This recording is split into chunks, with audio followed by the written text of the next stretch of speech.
Bienvenue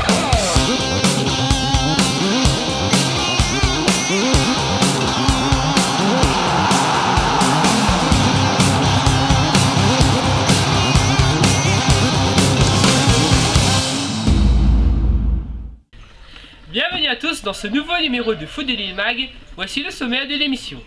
Je vais vous parler de la 20e journée de D2 régional, des matchs à suivre en D2 départemental, du tirage au sort des quarts de finale de la Coupe de la Réunion, et enfin je vous parle aussi de la sélection de la Réunion, et éventuellement s'il y a des infos football à retenir. Alors je vais commencer à parler de la D2 régionale où va se jouer la 20e journée. Voici le programme. Alors la Gauloise qui joue pour le maintien affronte 3 bassins, reçoit 3 bassins. Le Côte de Saint-Pierre accueille l'USB. Petite-Île jouera contre l'Entente Saint-Isabelle-Bagatelle. Le CDFA se déplacera sur le terrain de Piton-Saint-Leu. La Capricorne jouera contre la CS Redoute. Bras-Fusil reçoit Tampon. Et enfin, dimanche, l'AS Éperon reçoit l'ES Entre-Deux. Donc voici, ça ce sont les affiches concernant la D2 régionale. Alors, bon, on va décortiquer un peu ces matchs. Donc, le match qui sera le plus intéressant à suivre sera plutôt Éperon Entre-Deux. Bon, certes, c'est un match de milieu de tableau, mais ça permettra de voir si l'Éperon arrive à sortir de la zone rouge et si l'Entre-Deux peut viser plus haut et pourquoi pas une montée. Voilà, concernant le match Éperon Entre-Deux. Alors Piton-Saint-Leu se déface, Piton-Saint-Leu va tenter de renouer avec la victoire. Ça fait déjà plus de 2 rencontres que Piton-Saint-Leu n'arrive plus à gagner. Et pour les protéger de Claudius Rangama, s'ils veulent y croire à la montée, il ne faudrait pas traîner à laisser trop de points. Et enfin, bon, on va parler un peu aussi de l'USB qui se déplace sur le terrain de Côte Saint-Pierre, qui a pris les commandes de cette D2 régionale, va jouer face à une équipe de milieu de tableau. Et pour moi, ça va être normalement une formalité pour les hommes de David Ferrer. Donc voilà ce qui concerne pour la D2 régionale. Maintenant, je vais vous parler de la D2 départementale. Je vais vous donner les 3 matchs à suivre pour ce week-end. En poule A, le match à suivre sera 16 Dynamo 16 Saint-André. Il y aura lieu samedi soir. Dimanche, ce sera ASFCOS Charles de Foucault pour la poule B. Et pour la poule C, le match à suivre sera AC Saint-Etienne GS Incendie. Donc voilà en ce qui concerne pour la D2 départementale. Donc maintenant je vais vous parler des tirages de sort des quarts de finale de la Coupe de la Réunion qui s'est déroulé hier à l'antenne nord de la Ligue. Alors quand même ça a réservé de très bons matchs. Donc voici le tirage qui a été dit.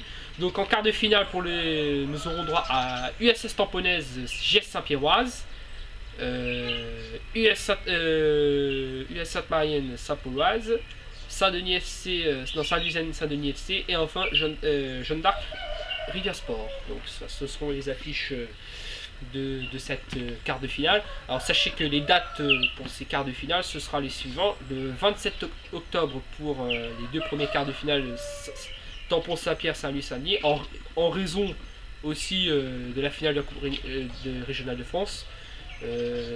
Saint-Marie-Saint-Paul et Jeanne d'Arc Rivière Sport se joueront le 3 novembre. Donc voilà pour les précisions concernant ces dates. Voilà, maintenant il reste plus qu'à attendre ces dates pour voir qui pourrait gagner cette Coupe de la Réunion. Donc maintenant je vais vous parler de la sélection de la Réunion qui est arrivée hier dans son camp de base à Nice. C'est dans la région parisienne. Donc la Réunion qui rentre en lice ce samedi face à la Guyane. Bon, on va donner une petite stat concernant ce match. La Réunion est toujours invaincue dans cette compétition. Enfin, depuis la création de la Coupe de l'Outre-mer en 2008, la Réunion n'a pas perdu la moindre rencontre. Certes, elle a perdu en finale contre la Martinique, mais c'était au tir au but. Mais sinon, elle est toujours invaincue. Et d'ailleurs, face à la Guyane, les 2 confrontations face à la Guyane avaient donné la victoire de la Réunion. Donc espérons que ces stats vont aider la Réunion à gagner. Donc la Réunion qui ne sera pas vraiment favori pour cette 3e édition. Mais mais qui veut quand même gagner cette troisième édition. Pourquoi? Puisque on pense avoir les capacités pour aller chercher cette coupe, mais attention à la Guadeloupe et à la Martinique. Nous verrons bien de toute façon le 29 septembre qui sera en finale et qui remportera cette troisième édition. Alors maintenant je vais passer aux infos football à retenir. Donc, alors info à retenir, sachez que lors du match de gala le 27 mai dernier entre les coéquipiers de Zidane face à la sélection de la Réunion, l'antenne est là, a récolté plus de 63 137 € pour l'association de Zizou. Donc très beau chèque, et surtout ça va aider également à la recherche dans la lutte contre la leucodystrophie. Alors aussi à retenir aussi, à quelques semaines de la finale de la Coupe régionale de France, entre la Saint-Paul et la Jeanne d'Arc, le club Port-3 voudrait faire une remake de la finale de 68, justement face à la Saint-Paul, où à l'époque la Jeanne d'Arc a gagné la Coupe régionale de France. Ils sont invités à prendre contact au bureau du club, soit 02 62 43 51 84 ou 06 92 88 54 64.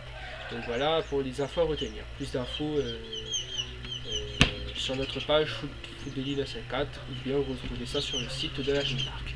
Donc c'est tout sur ce, je vous invite tous à nous retrouver sur la page Facebook Foot de Lille 54, sur notre site www.footine74.com et enfin sur notre Twitter Footine74. C'est la fin de l'émission, donc je vous retrouve lundi pour un nouveau numéro du Foot de Lille Mag. Bon week-end à tous et portez-vous bien. Ciao ciao.